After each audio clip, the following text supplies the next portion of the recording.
constant change. That I think that maybe that's the word you're looking for. Constant It's not a gradient, constant I change. guess. Right? No, that's the thing. Like with anything non-linear, it's not a constant change between successive points. Like if you think about the simplest y equals x squared example, your 2 provides 4, 3 is 9, 4 is 16.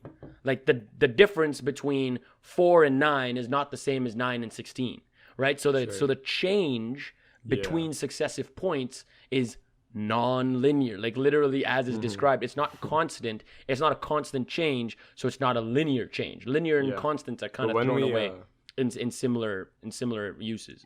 When we talk about planes, for example, Yeah. it's going to be a constant gradient, right? Because you can go in different directions and the change is going to depend on which direction you're going in. But when you're talking about like the general gradient, the direction in which the plane increases the fastest plus that actual rate of change is going to be constant all throughout the plane. And yeah, I think that actually brings us to vectors. And this is something I always like to talk about, because with this perspective, and this is not to say that, oh my God, I know everything, right? I'm just saying from this perspective of having passed multivariable calculus, while applying ideas from linear algebra, you get to see how so many things are just connected together, and it's very beautiful. And your understanding of like functions themselves just broadens to infinity, okay? So like the way I look at vectors, I think about a number. A number is just a symbol, right? And it communicates one piece of information. And let's say the number is 2, okay? That symbol can communicate, for example, distance or weight or price or anything. But the most it can do is one piece of information at a time.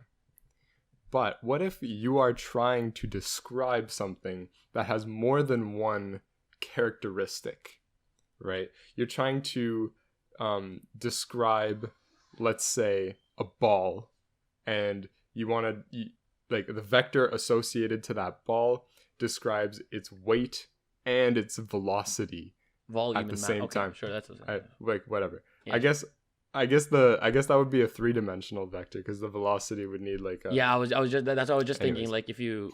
Or sure, weight and volume. Sure. Yeah, weight and volume. Like just one volume number, one mass number. Anyways. Yeah, continue. Anyways, so you would need something that can communicate 2 pieces of information. You can't use one number to communicate weight and volume. Unless you, let's say, for example, you propose, what if we add them together? And then that number would give you the weight and volume. But the thing is that you wouldn't be able to discern different objects. Why would you add them up? No, but that's just an idea. I understand your train of thought. Like, let's try and do this, but it won't work. Exactly. Let's try and do this, but it won't work. Exactly. Yeah. You wouldn't be able to discern between like a 10-pound ball that has a volume of 5 and a 5-pound ball that has a, whatever. Exactly. So the idea, like one really bad idea would be to like create an entire new set of symbols that each communicate 2 different pieces of information, but you can already see how this will go wrong, right? There will be just like too many things to actually like take in as somebody who's trying to communicate information and as also somebody who's trying to receive that information. But in a way, we did actually devise symbols that communicate 2 pieces of information, but we did it in the most logical and simple way, and that's you'd literally just list out the symbols that we already know that communicate 1 piece of information, and you just put one on top of the other. You say the first number represents this, the second number represents this, and you just make it a list. And that's what a vector is. A 2-dimensional vector has 2 entries, and each entry are, like independent of each other, I guess. And if you want to put them on like a plane, you say, okay, in the x direction we have the weight, and in the y direction you have the volume, and now all of a sudden you can communicate any type of ball that you want with any weight and volume.